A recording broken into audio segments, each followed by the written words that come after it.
आजकल social media पर all eyes on Reasi और all eyes on NEET viral हो रहा है। आपको बता दें कि कुछ हफ्ते पहले रफा में हो रहे विवाद को लेकर भी ऐसा ही ट्रेंड चल रहा था, जिसे आम लोगों के साथ साथ देश भर के बॉलीवुड अभिनेता ने सोशल मीडिया अकाउंट पर शेयर किया था। अब ऑल आइज ऑन नीट को लेकर भी सोशल मीडिया पर यही पैटर्न ट्रेंडिंग चल रहा है। आइए आपको बताते हैं कि नीट को लेकर क्या है पूरा मामला। ये विवाद तब पैदा हुआ जब लोगों ने इस बात पर गौर किया कि जहां हर साल 1 या 2 टॉपर निकलते हैं, वहीं इस साल 67 टॉपर निकले।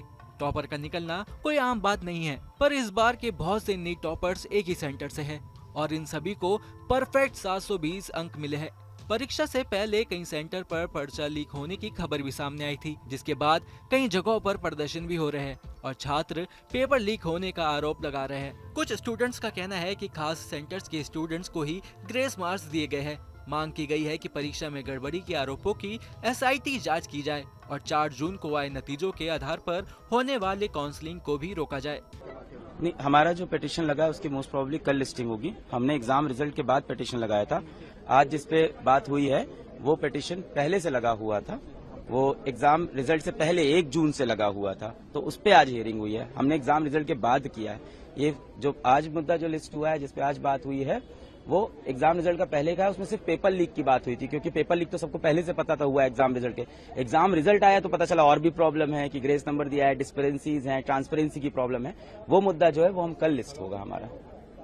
तो क्या उम्मीद है सुप्रीम कोर्ट से? आज तो सुप्रीम कोर्ट ने कोई राहत नहीं दिया, काउंसलिंग कंटिन्यू। बिल्कुल नहीं, बिल्कुल राहत, इस चीज में कोई राहत नहीं। उन्होंने बोला नहीं, हम काउंसलिंग को होल्ड पे नहीं डालेंगे, पर एनटीए से जवाब मांगा है। उन्होंने जो ये बोला है सेंटिटी of the exam is compromise, ये दिखा रहा है कि हाँ कहीं ना कहीं एग्जाम की जो पूजनीय स्थिति थी उसमें कोई कॉम्प्रोमाइजेशन हुआ है और एनटीए से एक ऑफिशियल जवाब मांगा है। पर ये मुद्दा सिर्फ पेपर लीक के बारे में था। हमारा जो मुद्दा है वो पूरा ग्रेस नंबर के अराउंड, ट्रांसपेरेंसी के अराउंड और पेपर लीक दोनों के अराउंड है। जिस तरह से ये नीट एग्जाम्स आप देख रहे हैं, महाराष्ट्र सरकार में भी आपने देखा है, जो तलाटी की एग्जाम हुई थी उसमें भी भ्रष्टाचार के आरोप हुए।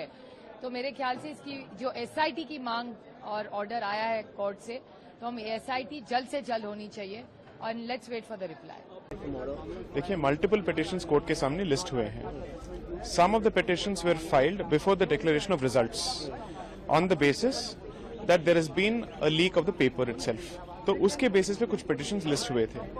जो आज लिस्ट हुए थे उन पे नोटिस इशू हो गए हैं, but our petition is slightly different. NEET UG को लेकर मच रहे बवाल पर अगर गौर फरमाए तो सामने आता है कि कई सवाल ऐसे उठे हैं जिनका एनटीए ने संतोषजनक जवाब नहीं दिया है। मुद्दा सुप्रीम कोर्ट तक पहुंचा, सुनवाई शुरू हुई और फिलहाल ये मामला 8 जुलाई तक के लिए टाल दिया गया है। तब तक परीक्षा से संबंधित आगे की प्रक्रिया चलती रहेगी, यानी काउंसलिंग की प्रक्रिया नहीं रुकेगी। इस मामले में कई याचिकाएं दायर हुई थी, जिनके संबंध में सुप्रीम कोर्ट का ये कहना है कि एक ही सवाल पर बार बार बात करने का कोई फायदा नहीं। हमें हर हाल में एनटीए के जवाब का इंतजार करना होगा। लिहाजा परीक्षा नतीजों में लगातार हो रही गड़बड़ियों से खुद सतर्क हो जाए।